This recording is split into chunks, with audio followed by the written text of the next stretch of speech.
Viewers, esto es El Mundo Deslumbrante hasta las 15 horas, martes. Y como casi todos los días, nos damos el espacio a la charla, a la reflexión. Y hoy también es la ocasión en donde charlaremos un rato. Conversábamos muchas veces por ahí en este espacio y también en nuestra vida social. Qué rara esta crisis económica en la que no nos paran de llegar datos y tener certezas de problemáticas en tanto lo económico, pero a su vez no ver ese correlato en el consumo propio y de gente cercana a nuestro espacio social. Y decimos, ¿qué onda esto? Qué curioso, ¿no? Esto de ir al teatro, salir, ver que los restaurantes están llenos, la gente planifica viajes, ve a un artista internacional, se agotan las entradas en preventa. Sí, pero ¿cómo? Esta crisis más rara, esta crisis, ¿quién me la explica? Y de repente entro a Revista Anfibia y encuentro la nota, ¿cómo funciona la economía Barrani? Y dije, es por acá. Y estamos con uno de los autores de esta nota que se publicó, este pequeño ensayo, que se publicó en Revista Anfibia junto con Javier Guibaudi, Ariel García y quien está con nosotros hoy, y le damos la bienvenida, Eduardo Crespo, para conversar acerca de esto. ¿Cómo estás, Eduardo? Hola, ¿qué tal? Gracias por invitarme al programa. Gracias a vos por venir y tomarte un rato para charlar con nosotros sobre... Es un ensayo, ¿no? Una investigación. Es un ensayo, una investigación, un pre-paper, una nota. Un pre-paper, tenemos pensado ampliarlo, esto, digamos, dar algunas estadísticas, alguna comparación internacional, alguna evaluación del impacto político de estas tendencias. De acá a un tiempo tenemos pensado sacar algo con eso. Eduardo es especialista en desarrollo económico, máster en economía y doctor en economía por la Universidad Federal de Río de Janeiro, y siguen los títulos de tu presentación, de tu currículum. Son un montón. No sé si querés aclarar uno en particular de que vos te sientas más a gusto. Porque si no, la nota sería solo leer tu currículum, que está buenísimo. No me gusta hablar así. Prefiero que la gente evalúe el contenido de lo que se dice más que quién lo dice o lo que fuere, ¿no? Bueno, contanos cómo surge la nota. Esto es algo que a ustedes les inspiró las ganas de querer escribir sobre esto a partir de datos que venían manejando, de esta observación a la que las personas que frecuentamos y tenemos cierto nivel de observación, como contaba al principio, nos llamaba la atención. ¿Cómo es el origen de sentarse a escribir esta investigación? No, básicamente la primera observación así que nos llamó mucho la atención es que no estamos, si bien estamos frente a una crisis, y creo que ahora se va a profundizar, bastante severa, no es una crisis tan parecida, por ejemplo, a la crisis de 2001-2002, no es una crisis, tampoco es la crisis del 89-90, ustedes son más jóvenes, pero digamos los que nos acordamos, eran otros contextos, sobre todo 2001-2002 estábamos con un desempleo del 22% y subempleo de otro tanto, es decir, la mitad de la población con problemas laborales. Hoy estamos frente a una economía que está perdiendo su moneda, frente a altísimos niveles de inflación, un gobierno que no logra, digamos, acumular reservas más allá del aumento de las exportaciones y demás, no preciso explicar todo eso, pero con un nivel de desempleo muy bajo, es decir, se redujo mucho el desempleo, al final del gobierno de Macri creo que rondaba el 13%, hoy estamos en el orden del 6 y algo, y se redujo mucho, digamos, hubo una recuperación muy grande después de la pandemia. Yo creo que ahora esto se empieza a desacelerar, ya se venía desacelerando, incluso se estaban registrando algunas caídas. Yo creo que esto se para, digamos, por lo menos por unos meses hasta que esta situación se normalice, no sé cómo será. Se tiene que parar por motivos obvios, no tenemos reservas y demás. Pero si uno toma la foto de unas semanas atrás, claramente estábamos frente a esto que estás describiendo, restaurantes llenos, recitales que se agotan, digamos, aumento muy grande, si bien en algunos casos todavía estamos con números por abajo del 2015 o del 2019, depende de la comparación que se haga, del 2017, pero ciertamente, digamos, es una fuerte recuperación con relación a la pandemia. Para tener una idea, con la pandemia la economía cae en el orden del 9%, al año siguiente crece en el orden del 10%, es decir, año 2020 una caída del 10%, enorme caída. 2021 crece un 10% y al año siguiente, 2022, vuelve a crecer más de 5% la economía. por lo menos los números, digamos, oficiales. Ahora, ahí hay muchos elementos, lo que claramente se ve, y esto no es un dato positivo, más allá de que algunos lo festejen, es una tendencia a la barranización, para usar esta expresión ahí de Maslatón, ¿no? Es decir, una economía cada vez más informal, una rebelión fiscal, es decir, cada vez se pagan menos impuestos. A diferencia de cualquier otro país de la región, yo vivo parte del año en Brasil, es muy poco el uso, digamos, de métodos registrables, ¿no? Es decir, pago con tarjeta de crédito, esto viene decreciendo. Si bien Argentina siempre tuvo estas características, creo que se agravaron en el último tiempo. Y esto diría, hay factores coyunturales, coyunturales. En la Argentina ya llevan varios años, digamos. El cepo, yo creo que acentúa esto por varios mecanismos y obviamente la alta inflación. El cepo barraniza, para llamarlo así, el comercio exterior. Es decir, tiende a disfrazar exportaciones, es decir, seguramente se está exportando más de lo que se registra, porque obviamente, digamos, liquidar al oficial significa una pérdida muy grande comparado con aquel que puede liquidar a otro. A esta altura ya más del doble la diferencia. Claro, entonces... es una diferencia enorme. Y simular importaciones o adelantar importaciones o adelantar el pago de deudas, etcétera, también. Es decir, hay una serie de incentivos para saquear al Banco Central. El cepo por un lado. Y después la alta inflación creo que también colabora mucho. Entonces hay, digamos, una tendencia local a esa a informalidad que en el caso, aquí se combina sí con algunas tendencias mundiales, que esto ya no es solo de la Argentina, que es con la aparición de tecnologías de la comunicación, desarrollo de nuevas formas de distribución, digamos, aparecen un conjunto de actividades que son cada vez más difíciles de blanquear, digámoslo así.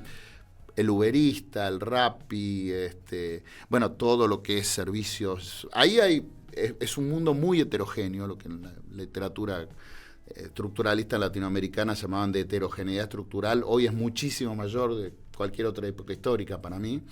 Lo que uno encuentra es un tipo que está en negro, que vende, no sé, servicios de software al exterior, ese tiene altos ingresos en dólares. Después está el otro, el Rappi, que anda en bicicleta, arriesgándose en medio de los autos. Y después podemos encontrar cualquier tipo, digamos, de todo ese conurbano, digamos, tercer cordón, que también está en la informalidad, digámoslo así. Desde la salada hasta el vendedor, hasta el nómade digital, como se lo llama hoy. Y esto, en buena medida, ya es más un fenómeno mundial, acentuado por las nuevas tecnologías, por el outsourcing, la tendencia a la terciarización. Es decir, esto, bueno, es viejo, ¿no? Pero el fuerte crecimiento de los servicios en las últimas décadas, o lo que en algunos países a veces se confunde con desindustrialización. Tenías una empresa, tenía un departamento contable, un departamento de publicidad, un departamento de, no sé, relaciones públicas. Hoy son empresas terciarizadas que ofrecen esos servicios y pasaron a ser servicios independientes. Ya no están clasificadas como industrias. Y eso es facilitado por las nuevas comunicaciones, digamos. Y esto ocurre en escala mundial. Entonces, ha habido una tendencia, diría, en el mundo a, por ejemplo, debilitamiento de los sindicatos, hay como una, digamos, reforma laboral de facto en el mundo. Claro. Esto es una tendencia general. Creo que en la Argentina se acentúa mucho más en los últimos tiempos, fundamentalmente por estos desequilibrios macroeconómicos que tenemos, que se expresan en el cepo, la alta inflación y además la pérdida de moneda, ¿no? Es decir, creo que estamos frente a ese cuadro. Ahora, ese cuadro, en un contexto de una economía que se ha recuperado, nos da esta foto media extraña de una economía que se recuperó muchísimo, a pesar de que todavía está a niveles bajos, en términos per cápita, una economía más chica que en 2011, digamos, bastante más chica. Pero una economía que se recuperó mucho, con mucha informalidad, con mucha heterogeneidad en escalas de ingresos, con sectores que están consumiendo mucho, otros que tienen problemas. Después también hay otro tema, hay varias consultoras que lo vienen analizando, P/Q, por ejemplo, es el tema de Argentina tiene una enorme distorsión de precios relativos. Hay cosas que están baratísimas comparadas con el resto del mundo y hay cosas que están muy caras. Vestirse es carísimo, sí. Pero de repente salir a comer afuera no es tan caro, en relación a, no sé, incluso países de la región. Y esto es en buena medida por el cepo, por todos estos incentivos cruzados que tenemos en Argentina, ¿no? Entonces podemos ver no sé, digamos, la venta de, no tengo el último dato, pero de ropa que esté muy por atrás de un tiempo, hace unos años, y que el consumo de servicios esté muy por encima, ¿no? Y esto en buena medida incentivado por los precios particulares que tenemos en la Argentina, ¿no? Te escuchaba hablar como todas las variantes y variables que interfieren y que están presentes en la economía de nuestro país, digo que no es tan lineal o sencillo. Y no sé, ¿qué te genera o qué te pasa cuando escuchás discursos que simplifican la economía, como si de un día para el otro se pudiera modificar absolutamente todo lo que con lo que convivimos hoy en materia económica, ¿no? Bueno, hay mucho pensamiento mágico, dirían Eso. todas las extracciones políticas, desde el tipo que te decía, esto ya lo decían, digamos, no, la inflación la resolvemos en 2 meses, paramos Claro. de emitir y chao, se acabó la inflación, la duplicaron. Sí. O la dolarización, pensaba en esto de, O bueno, viene una dolarizar. dolarización, pueden hacer una dolarización de un día para el otro, y lo que más extraño, pueden cerrar ministerios, pueden... El Banco Central. La economía va a explotar.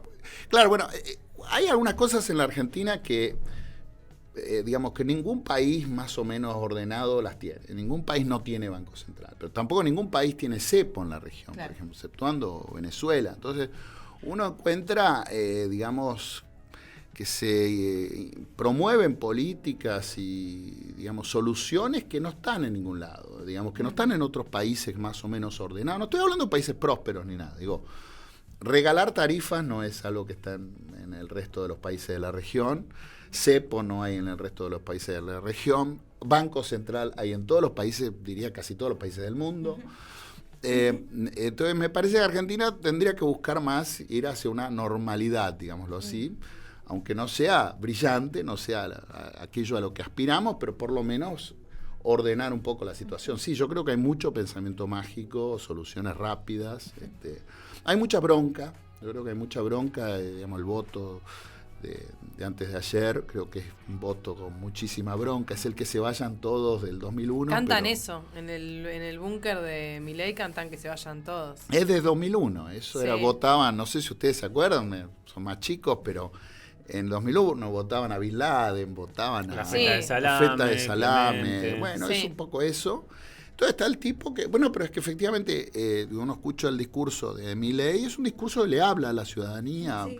apela a la bronca, y a veces los otros discursos que están del otro lado o en otras, no hablo solo del kirchnerismo, digamos, de Juntos por el Cambio también, creo que no le hablan a la ciudadanía. Hay un discurso más directo para el ciudadano indignado en Milei. Sí, además que hay algo de lo que vos también estabas describiendo antes de esta coyuntura en la que vivimos, que me parece que algunos partidos políticos muy conservadores, ¿no? Que son todos,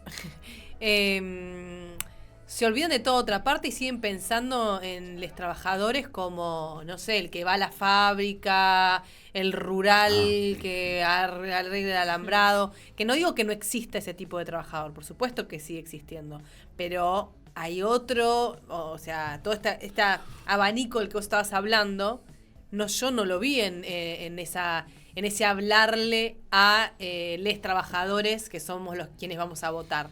O ahí hubo como un desfasaje que bueno, que evidentemente yo la verdad que recién ahora estoy consumiendo más cosas de Milei y o sea, completas, digo, si no veía como muchas cosas fragmentadas, pero el domingo, digo, vi el discurso completo, creo que nunca había vivido esa experiencia desopilante y aterradora a la vez, pero digo, bueno, claro, hay un sector al que sí el chabón les está hablando. Y no son solamente, digo, jóvenes que están como... Hay mucha gente subempleada o mismo que dice, no, y bueno, yo a Patricia no la quiero votar por esto porque por ahí vivieron en el 2001, ¿viste? ¿No? Porque si no, como hay como una demonización hacia los jóvenes que votan.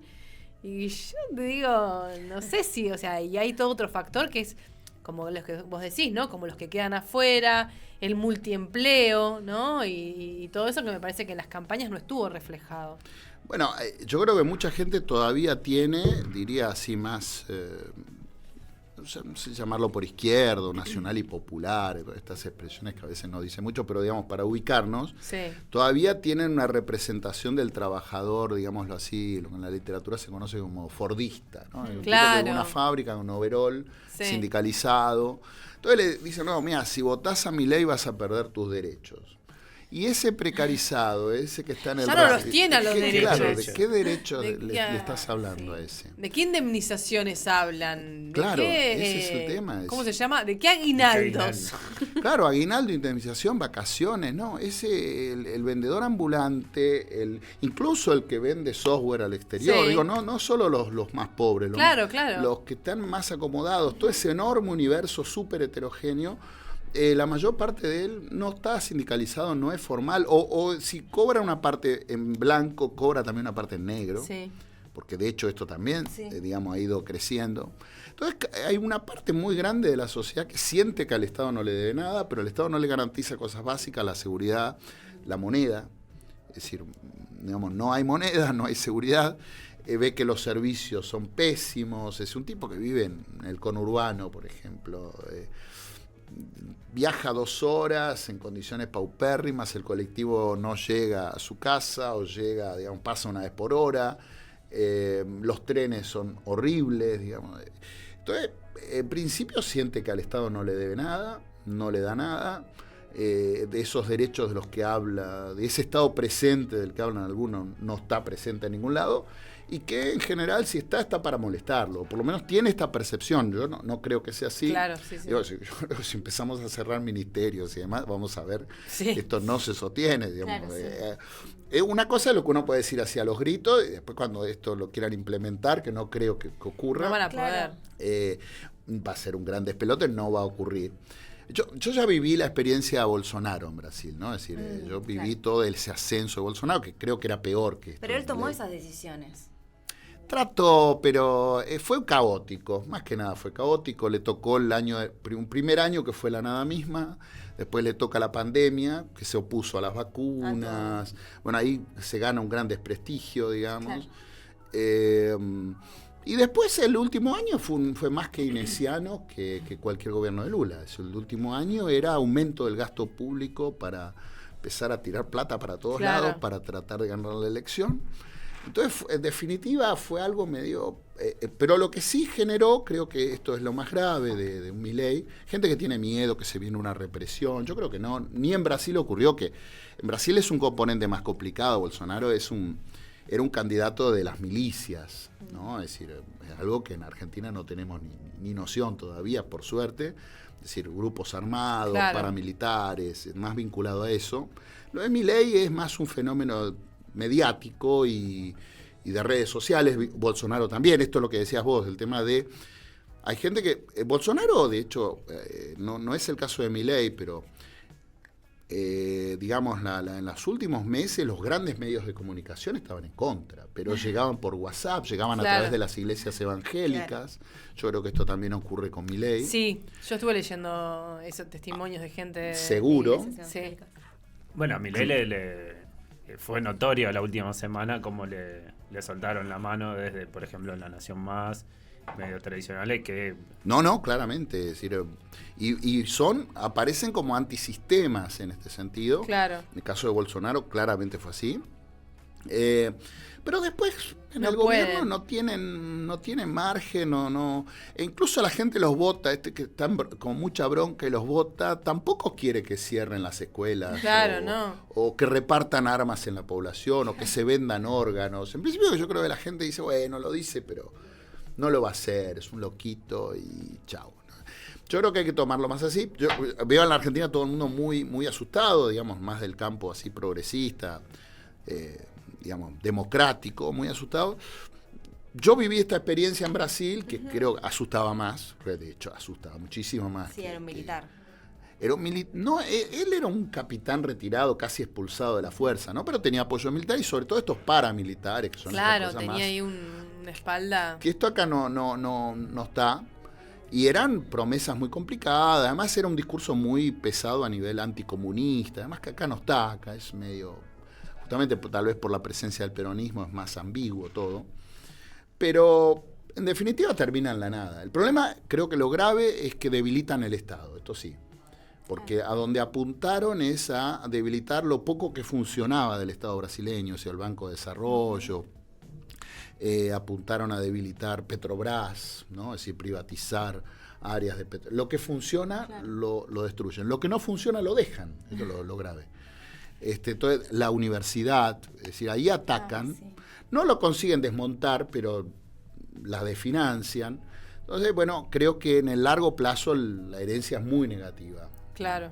Pero no es que vuelve, no sé, el proceso de organización nacional con Milei o con Bolsonaro. No, y porque ahora encontraron también otras formas de, digamos, de golpear al Estado que no es, digamos, quizás tan evidente como un golpe militar. Digo, son, digamos, a través de la democracia desestabilizan, ¿no? Ese es como pienso que tiene algo que ver con esta evolución del capitalismo a un neoliberalismo tremendo. Sí, y frustraciones que se manifiestan en estos movimientos muy extraños, digamos, que aparecen. De hecho, si uno ve en Milei hay mucho voto pobre, ¿eh? Es decir, claro, esto es también un caso medio extraño, ese sectores medio altos votan. En Estados Unidos también es muy claro, sectores medio altos votan, digámoslo así, a la izquierda, los demócratas, y el pobre, los sectores más marginados votan republicano, y sobre todo, digamos, esta línea más dura, más Trump.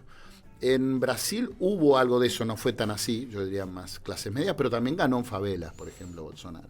Pero Milei viene con muchísimo apoyo, estaba viendo datos de Rosario recién, en la barriada.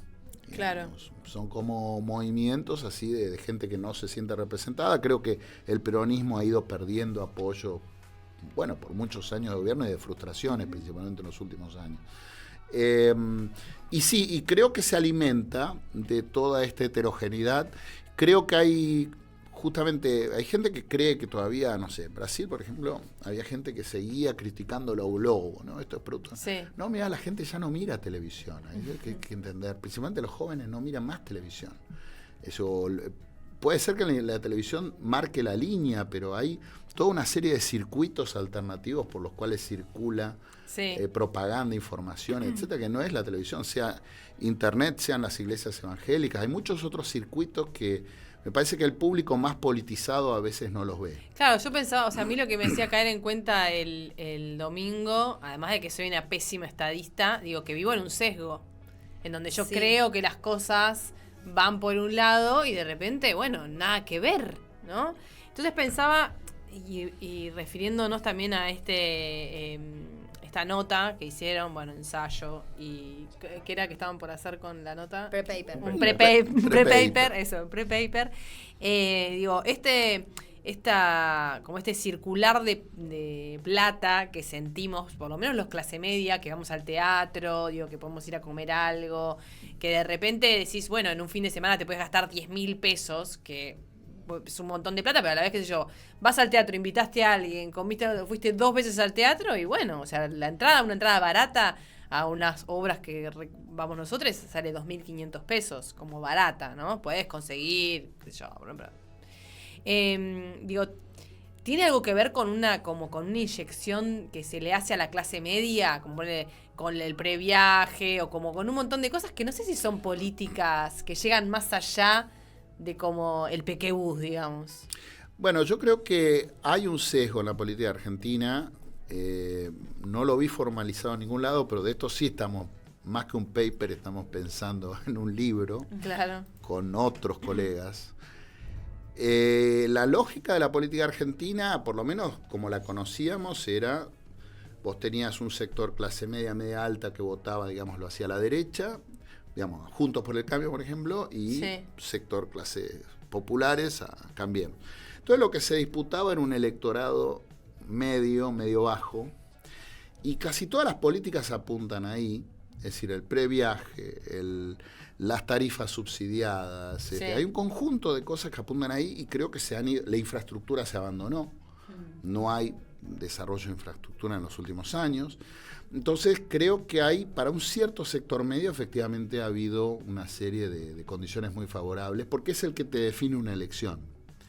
Es decir, a este ya lo tenés garantizado, que ahora aparentemente no, porque empezás Sí. a perder la barriada, pero tenés este voto garantizado, el otro tiene el voto de clase alta garantizado, entonces se disputa en ese medio. Sí. Y me parece que sí, ha habido, si tengo que opinar, habría que verlo bien en estadísticas, esto yo creo que los sectores, esto lo ha dicho muy recientemente un economista ahí de Cambiemos, de Larreta, de los más moderados, que fue el último ministro de Macri. Lacunza dijo, bueno, mirá, en un grupo así, reunión de sectores medios, de cambiemistas, principalmente cambiemistas, empresarios, a ver, levante la mano acá quien no está subsidiado. Y todos levantaban, no, pero pará, vos no cobrás el agua, esto, lo otro. Claro. Bueno, y estaban todos subsidiados. Entonces, y bueno, sí, yo diría que hay un sector medio subsidiado. De todos modos, con relación a lo que decís, yo creo que lo que se ve es que no hay grandes problemas de empleo. Digamos, uno ve incluso carteles de se busca, no sé, camarero, se busca esto. Digamos, caminando por la ciudad se ve, incluso en el conurbano se ve. Ayer estuve en Moreno, bien tercer cordón, se ve, pero hay mucho salario de subsistencia. Claro. En el 2001 la diferencia entre tener trabajo y no tener trabajo era abismal. Claro. Que lo tenía un buen ingreso y demás. Ahora, el que no lo tenía, bueno, el buen ingreso, digamos, siempre en términos relativos, ¿no? Pero el que no lo tenía estaba al borde del hambre. Claro. Hoy estamos más en un estado intermedio, un porcentaje más grande de la población al borde del hambre, pero más o menos cubierto eso, con muchísimos problemas para todo, pero no hay problemas para conseguir trabajo, por lo menos en el actual escenario. ¿No? De lo que pueda pasar en los próximos meses, no sé. No, claro. Porque ahora estamos frente a una disparada de los paralelos, una devaluación del oficial ayer, hay corrida, hay promesas de dolarización. Hasta que este cuadro no se aclare, creo que vamos hacia una economía que se va a contraer en los próximos meses, ¿no? Creo que también esto que decías antes, de el miedo que se ve reflejado en cierto sector más progre y demás, o al menos yo lo relaciono con la falta de conocimiento en relación a cómo funciona la economía. Por esto que comentaban vos al principio, ¿no? Que decías, bueno, hay medidas que parecen mágicas, como, bueno, te está prometiendo tal, no sé, dolarizar la economía, eliminar el Banco Central, que son afirmaciones que vaticinan algo que pareciera catastrófico, pero no sé cuán posible es, y creo que esa incertidumbre de la falta de conocimiento también genera miedo. No sé. Sí, yo creo que el tema, hay varias cosas. A ver, Banco Central, prender fuego al Banco Central, no creo. La Argentina siempre sorprende, digamos, no creo. Claro, o sea, somos Argentina. Claro, dolarizar, desgraciadamente creo que es una opción que está presente y no la descartaría. Es decir, más Dolarizar sería como, por ejemplo, Ecuador. como Ecuador, como El Salvador, como Panamá. Es gravísimo porque es como medio imposible volver, ¿no? De la dolarización. Es difícil, no conocemos casos, pero Argentina también puede ser pionera, como en muchos casos lo es. Ay, no, por Puede favor. ser dolarizada, después salir. No, el tema es que la dolarización, como decimos algunos, es el paso previo a la pataconización, ¿no? No sé, Claro. al final de la convertibilidad. Bueno, Ya porque la situación no da y las provincias empezaban a emitir monedas. claro, en Ecuador locales. pasa eso. Bueno, yo hace mucho que fui, pero o sea, está bien, estaba dolarizado, pero vos pagabas con unas monedas que Que eran no son ecuatorianas, son porque ecuatorianas. casi nada salía $1. Era como No, empieza a circular otras cosas. había toda otra moneda. No, y además acá hay algo, fines, más técnico, más para la discusión de economistas. El 90% de todo aquello que funciona como dinero no es el billete, no es el material, son depósitos bancarios. Claro. Eso va a estar nominado en dólares. A la menor incertidumbre con relación a la posibilidad de devolver esos depósitos, el Banco Central no va a poder hacer mucho. Y ahí puede haber una quiebra bancaria con una implosión del dinero, digámoslo así. Y eso es una mega crisis como el final de la convertibilidad. Claro. Y ahí aparecerá otra cosa. No sé, no quiero, digamos, describir catástrofe. Yo espero que no haya dolarización, que se busque recuperar el peso o algún cambio de unidad monetaria, pero, digamos, Argentina, que esté bajo el control de un banco central responsable. Sí. Esto sería lo razonable. Pero lo pueden ensayar. Yo creo que pueden ensayar. O sea, no es una cosa que no pueda suceder, porque yo lo que me tranquilizaba es decir, bueno, no va a tener, decía una cosa imposible, pensaba yo, pero yo no es también imposible. No, yo creo que no es imposible, creo que está ahí, ha ocurrido en otros países, no de las dimensiones de Argentina, pero ha ocurrido. Al principio estimo que si van hacia algo así, van a parar la inflación y habrá alguna recuperación económica. Si además reciben el viento de cola que todos pronostican por el tema de los recursos naturales, ¿no? El vaca muerta, litio, etcétera, hasta puede funcionar bien algunos años, pero me parece que en el largo plazo nos compromete mucho. Creo que es un problema grave. Y sí, porque si además estamos pensando en entregar los recursos naturales para poder dolarizar, la verdad me parece una catástrofe. Bueno, ese es el gran miedo. Yo creo que Argentina, si se ordenara, digamos, no quiero vender optimismo porque nunca fui optimista, pero digamos, hay elementos. Pero por favor, de optimismo, por favor. No, pero creo que si vos mirás, hay muchas oportunidades que están apareciendo para Argentina. Argentina tiene hoy entre la primera y la segunda reserva de gas, digamos, no convencional del mundo. El litio también es algo que está empezando a arrancar. Hay un montón de opciones vía recursos naturales e incluso diría algunas actividades, porque gente dice, bueno, esto es pura extracción. No. Claro.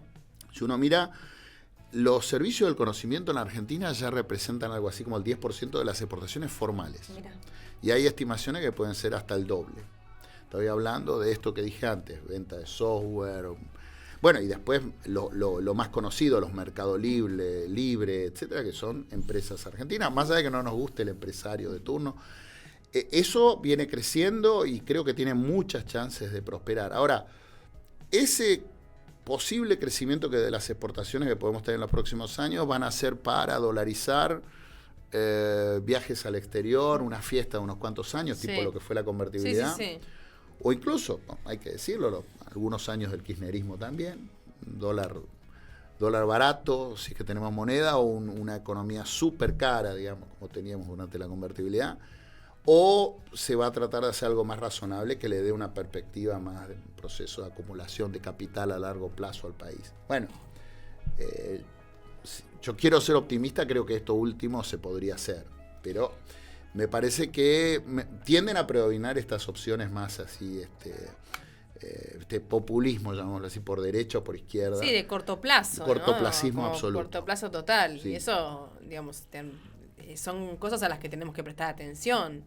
Que como ya pienso que ya no podemos hacer caso omiso a pensar o a que se planifique en el futuro.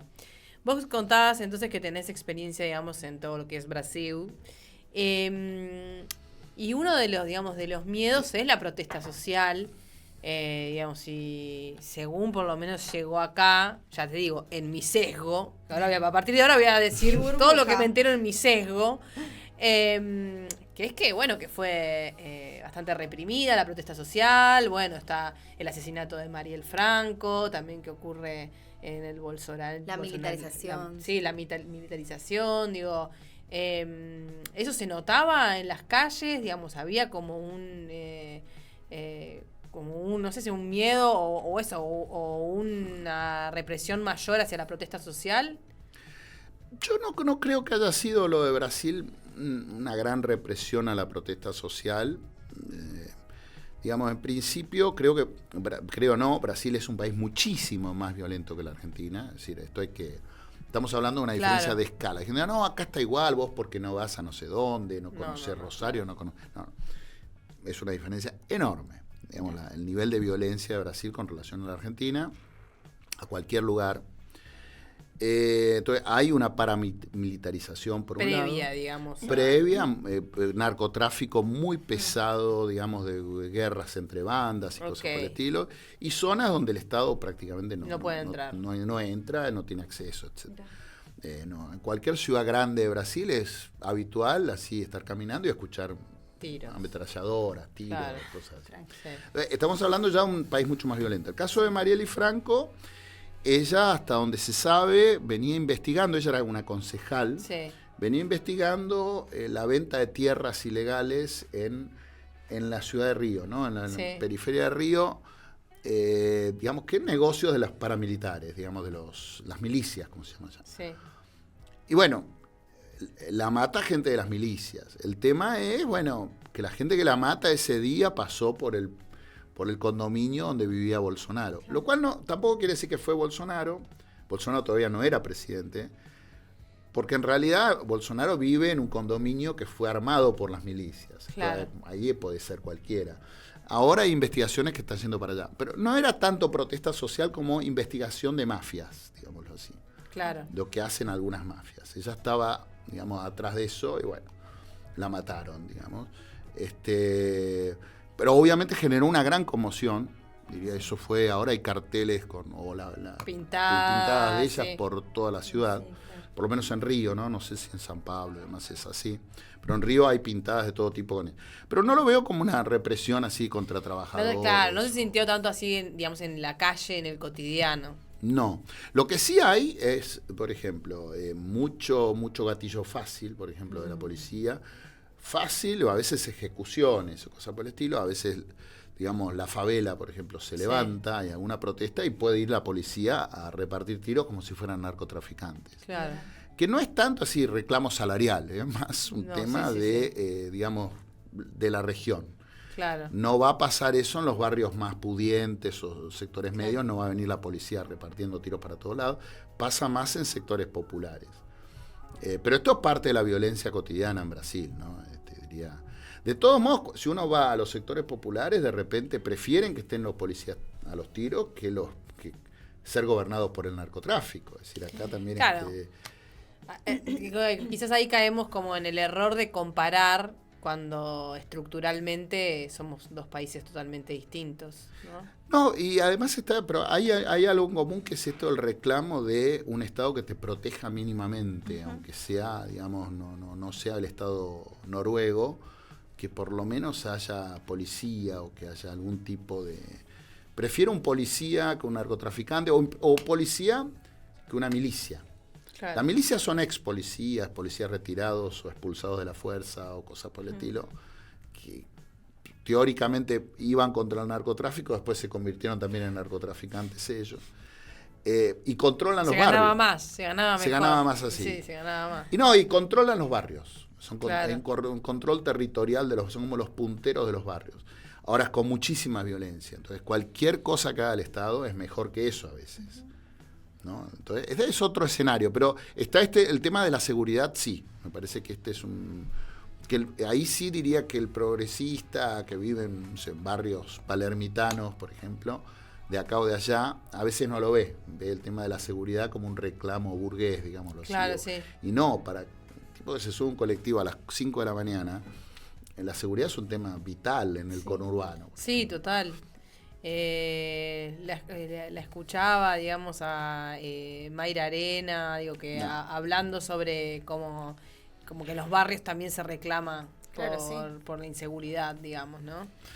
Sí, en el Gran Rosario lo que vi ayer, digamos, datos, es que Milei, digamos, tiene muchísimo voto en las zonas más golpeadas por la violencia, digamos, por ejemplo. Que en Bolsonaro se vio también, Bolsonaro gana, por ejemplo, en Río de Janeiro ganó en las favelas. Con un discurso de ultraderecha, antipopular, etcétera, ganó, incluso racista, gana en las favelas. Bueno, este año volvió a ganar, es decir, en las últimas elecciones el año pasado vuelve a ganar en las favelas de Río, por ejemplo. No en todo el país, en el nordeste creo que el PT tuvo una presencia distinta, digamos, creo que ahí, si bien es más pobre y ahí el PT hizo un trabajo más de base, ahí gana. Pero incluso en sectores humildes de las grandes ciudades, San Pablo, Río, Bolsonaro gana. Eduardo, ¿hasta dónde crees que puede llegar la economía informal, esto que estamos diciendo como Barrani? ¿Cuál es el límite? ¿Cuánta puede ser la acumulación que se puede generar? Y también teniendo en cuenta esa connivencia que tiene con el sector formal, que es el típico, si te doy factura es tanto, si no te doy factura sale tanto otro, que eso es en comercios en donde sí existe la posibilidad de registro. ¿Cuál es el límite de todo? ¿Hasta dónde puede llegar esa economía y generar su propia riqueza, sus propias reglas. No, a ver, en cuanto al crecimiento depende de las mismas variables que la economía formal. Depende, digamos, de las exportaciones, del gasto gubernamental, del crédito. Es decir, en principio depende de lo mismo. Ahora, ¿qué porcentaje represente de la economía? Ahí puede variar muchísimo. Y ahí en América Latina, digamos, esa heterogeneidad en algunas economías a veces era el 90%. Digamos. La Argentina es el país con menos heterogeneidad.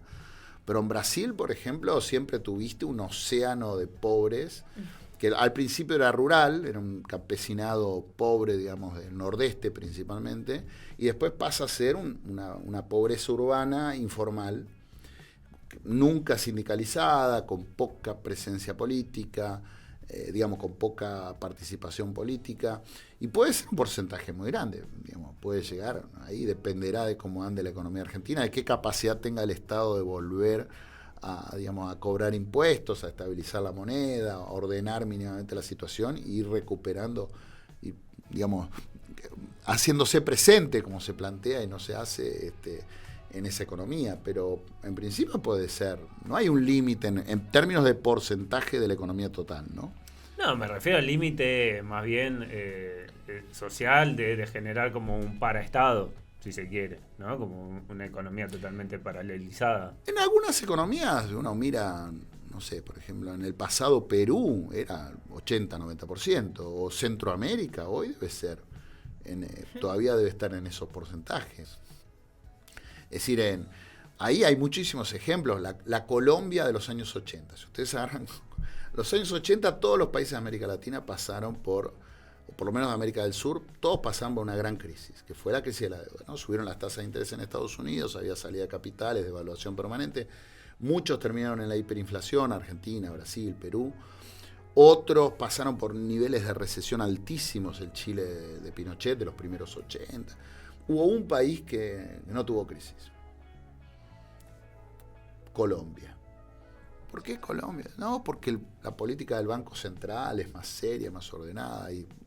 No, evidentemente había una exportación en Colombia que no estaba en las cifras oficiales. Que no era café exactamente. Que no era exactamente café y que, digamos, de algún modo fluía hacia el conjunto de la economía y mantuvo la macroeconomía más o menos ordenada en un país que estaba a los tiros. Claro. Es decir, porque cualquier serie que vemos que no Colombia no era precisamente un espacio de civilización. Hoy está mucho más ordenada, pero no pasó por la crisis de la deuda. Entonces, eso no hay un límite, eso depende de la capacidad del Estado. Uno agarra cualquier país africano, es todo informal. El 99% es informal. Entonces, depende de las circunstancias, de la capacidad del Estado de controlar el poder infraestructural del Estado, diría un sociólogo inglés, Michael Mann. La capacidad del Estado de llegar, de penetrar a la sociedad civil. Y eso, diría que no hay límite. Sí, en principio quizás el Estado debería debería también tener todos sus trabajadores en blanco y todo eso, porque bastante informal. Claro, como economía informal el Estado también tiene. En los 90 el propio Estado promovía la economía informal. Es decir, con la excusa de que había mucho ñoqui, de que había mucho ineficiente en el Estado, etcétera, en lugar de, vamos a mejorar el Estado, vamos a establecer un concurso público, un sistema de premios y castigos para ordenar esa burocracia y hacerla más eficiente, no. Se adoptó este método de la contratación o subcontratación. El monotributo, a todos nos ha pasado, si en algún momento pasamos por el Estado, cobramos por alguna universidad de no sé dónde, supuestamente eras empleado de la universidad, no me acuerdo. Entonces, son contratos totalmente informales, lo hace el propio Estado. Sí. El Estado lo promovió, efectivamente. Acá no hubo, y esto no se revirtió en ningún momento. No se revirtió en ningún momento. Entonces, sí, digamos, tenemos un Estado que ni siquiera ha podido crear un sistema meritocrático para la burocracia. Se armó una burocracia basada, por ejemplo, en un concurso público.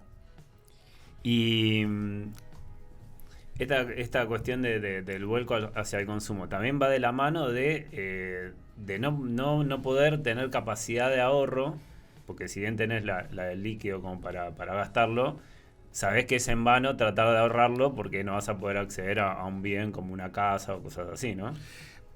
Hay algún argumento en ese sentido, de como los bienes durables o como casas o automóviles, este tipo de cosas, no están tan caros, son inaccesibles, no hay créditos. Si lo guardo se me borra, me voy a otra cosa. Yo tengo mis dudas, yo creo que eso es un efecto de un momento, en inglés sería un once and for all, ¿no?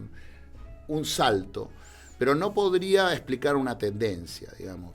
De última, si se te desvalorizan tus ingresos, compras dólares, es decir, que es la gran opción en Argentina. Yo creo que el que va a consumir, el que va a un recital, etcétera, es porque tiene un excedente para eso, es decir, algunas necesidades básicas las tiene cubiertas y va a eso. Creo que no lo explicaría por el lado de, digamos, de la inflación, en el sentido de pérdida de ingresos. Sí, de distorsiones de precios, sí, en ese sentido sí, pero no creo que sea el factor determinante. Eduardo Crespo, economista, gracias por haber venido al Mundo Deslumbrante. No sé si querías comentar algo, habías pensado algo que no te hayamos preguntado y que te parezca importante decir. No, en principio, digamos, lo que me parece que hay que explorar más ahora pero de algo de eso hablamos, son los efectos políticos de estas tendencias. Uh-huh. Creo que es muy importante ver esto de que se le está hablando a un sujeto que ya no es tal, que hay mucha gente que no se siente para nada representada. De esto Mayra Arena habla bastante, en fin, creo Mariana Moyano también. Sí. Es decir, se le está hablando a un sujeto que no existe o es muy minoritario. Y que me parece son estas representaciones que tenemos de la década del 40, 50, claro, que no está más, 60. Y que la reforma laboral está al caer y que esa es como la disputa, ¿no? Es de hecho, es de facto, hay una reforma laboral de facto. Si claro, el Estado no llegó, todos podríamos estar de acuerdo que estaría bárbaro que todo el mundo esté en el sector formal, sindicalizado, con derecho, con indemnización, pero no se logró, ni el Estado lo hace. No. Ni el Estado lo hace. Ni muchos de los que defienden eso tampoco lo hacen. Claro, ni lo que lo defienden. Entonces, hay una reforma laboral de facto, entonces se le está hablando a un trabajador que no es el actual. A una parte muy grande no se siente representada y creo que eso se canaliza políticamente. Me parece que esto es lo que hay que, digamos, un poco la conclusión así, dado martes, ¿no? 2 días después de las elecciones, empezar a explorar los impactos políticos de estas tendencias. Repitamos el nombre de la nota. ¿Cómo funciona la economía Barrani? La encuentran en revista Anfibia, que es una edición digital, en donde, bueno, suben notas todo el tiempo, la mayoría están buenísimas, y en particular la que firma Eduardo Crespo junto con Ariel García y Javier Guibaudi. Bueno, muchas gracias. No, gracias a ustedes. Venir a charlar un rato. Sí, estuvo buenísimo charlar un rato y entender un poco más en dónde estamos parados. Y para indignarnos de otra manera y estar con tristes, angustiados y preocupados, pero de otra manera, ¿no? Y saliendo un poco del sesgo, ¿no? Que eso a mí me tiene un poquito preocupada, vivir creyéndome informada, ¿no? Y en definitiva vivís en una nube de pedo un poquito. Compartimos la nube. Eso es lindo. Bueno, amigues, mañana nos volvemos a encontrar y el 8 de septiembre nos encontramos en Río Patio Cultural. Este es en Río de Janeiro 28, Ciudad Autónoma de Buenos Aires. Z Radio en conjunto con Editorial Criolla para encontrarnos, vernos, mostrar qué estamos haciendo, qué estuvimos haciendo todo este tiempo y qué haremos en adelante. Esto será el 8 de septiembre, tipo 8 de la noche más o menos, 20 ¿no? horas, sí. Sí. Bueno, y mañana a esta hora por estos mismos canales. No, a la 1. Venga, no, a la 1, a las 13. Hasta ahora no, a las 3 horas termina. Y arranca una lloradita y a seguir el programa de la juventud. Sí, gracias Juani, gracias Lumi por bancarse el cringe. Gracias viewers, gracias Miru. Adiós. Chao.